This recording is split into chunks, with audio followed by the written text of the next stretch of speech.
Bonjour à tous.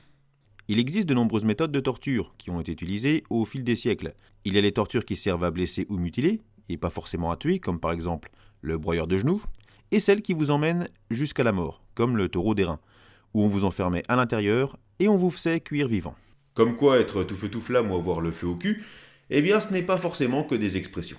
Certains supplices étaient rapides, duraient quelques minutes ou quelques heures, et d'autres pouvaient durer beaucoup plus longtemps. Par exemple, se faire écraser par un éléphant, c'était horrible, mais c'était rapide.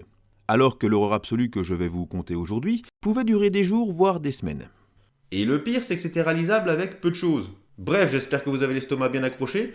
On est parti.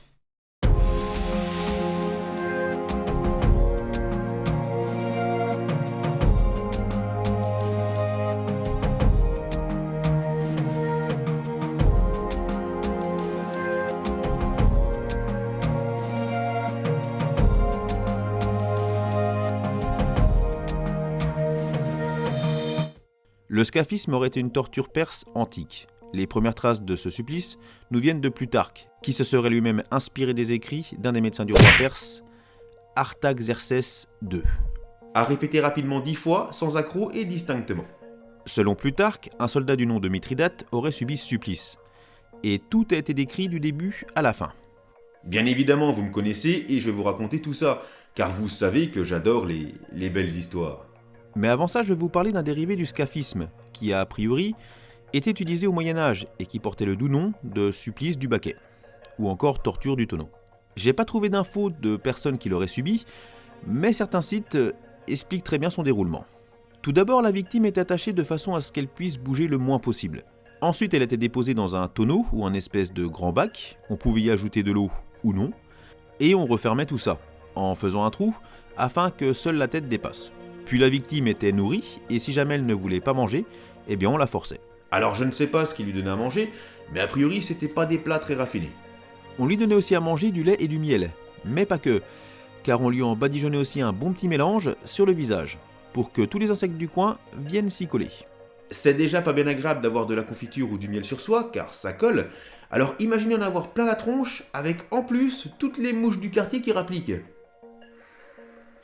Puis le tortionnaire retournait à ses occupations, en laissant la personne dans son bain.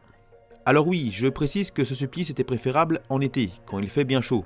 Déjà parce que c'était mieux pour la suite, et aussi parce qu'en hiver, il y avait peu de chances que la personne passe la nuit, surtout quand il faisait 0.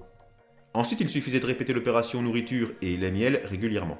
N'empêche, imaginez-vous qu'on est dans une bassine avec du miel plein le visage, et Jacqueline Lamouche ainsi que Léon le Gros Bourdon, qui viennent vous butiner la tronche, avec tous leurs potes. Mais le pire n'est pas encore arrivé, car tout être vivant après avoir mangé doit faire ses besoins. Je vous déconseille d'entrer dans les chiottes. Wouh! Donc la victime se souillait dans son bain. Et le temps passant, avec la chaleur, commença à apparaître tout plein de nuisibles, asticots et compagnie. Et alors que la victime était toujours nourrie, elle commençait à pourrir vivante. Sans compter que tous les petits êtres vivants qui gesticulaient là-dedans se nourrissaient de sa chair. Cette horreur pouvait durer des jours si la personne était du genre résistante et s'accrochait à la vie. Puis le calvaire de la victime prenait fin, une fois cette dernière décédée. Alors je sais pas vous, mais j'aurais pas mettre le type chargé du nettoyage. Car pour choper une maladie à la con, là c'était top. Par contre, il y avait de quoi aller à la pêche. Bref, revenons à nos Perses que je vous conte l'histoire du pauvre Mithridate. Le roi de Perse, Artaxerxès II, était furax, car son frère Cyrus II le Jeune s'était rebellé contre lui pour prendre le pouvoir. Sauf que le vaillant soldat Mithridate tua Cyrus. Le problème, c'est que Artaxerxès II aurait voulu tuer son frère lui-même. Il décida alors de condamner Mithridate à mort. Il fut donc décidé de prendre 2 barques, que l'on arrangea de façon à ce qu'elles se superposent. On mit Mithridate dedans en faisant des trous pour que sa tête, ainsi que ses mains et ses pieds, ressortent, et on cloua tout ça. Alors qu'a priori pour le supplice du baquet au Moyen-Âge, seule la tête ressortait. Puis on le fit manger abondamment du lait et du miel. On lui entartilla aussi sur son visage, il fut alors recouvert de mouches et d'abeilles, qui lui piquèrent les yeux et la tête. Mithridate souffra horriblement pendant plusieurs jours. Et 17 jours après le début du supplice, Mithridate décéda. On retira donc la barque du dessus. Alors comment dire, il y avait pas mal de monde là-dessous, et a priori c'était pas très glamour. Pourtant ça se mélangeait pas mal.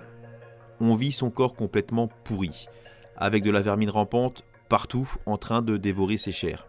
aussi bien à l'extérieur qu'à l'intérieur de son corps. C'était la merveilleuse histoire du soldat Mithridate, que vous pouvez d'ailleurs raconter à vos enfants le soir s'ils refusent de dormir. Cependant, ils risquent peut-être de faire des cauchemars. Bon, par contre, il faut quand même que je rajoute quelque chose. D'après certains historiens, le scaphisme serait une fiction et n'aurait peut-être jamais existé chez les Perses, car aucun écrit perse connu ne mentionne cette pratique. De plus, Plutarque n'était pas un grand admirateur des Perses, c'était même plutôt tout le contraire. Surtout qu'a priori, les sources qu'il a prises, comme je l'avais dit au début, venaient du médecin d'Artaxerxès II, qui ne seraient pas des sources très fiables, et Plutarque le disait lui-même. Et ne surtout pas confondre ce supplice avec celui du manteau d'ivrogne, qui n'avait absolument rien à voir. Non, le manteau d'ivrogne consistait à enfermer une femme ou un homme, mais la plupart du temps c'était une femme, qui avait commis des actes pas très recommandés, comme par exemple l'infidélité, pour la faire traverser la ville ou le village. Puis la populace insultait en lui balançant des fruits ou des légumes pourris, histoire qu'elle ait bien la honte. On peut dire que c'était quand même un peu plus light. En tout cas, j'espère que vous aurez apprécié cette petite vidéo, digne des plus grands Disney. Ou pas. Quant à moi, je vous fais tout plein de bisous, partagez, likez, laissez un petit commentaire si vous avez envie, et surtout activez la petite clochette pour être prévenu de mes prochaines vidéos. Puis prenez soin de vous. Et pour ceux qui se demandent ce que sont les traits derrière moi sur le mur, c'est pour un truc qui va arriver prochainement sur la chaîne. Un peu de déco. Allez, bisous.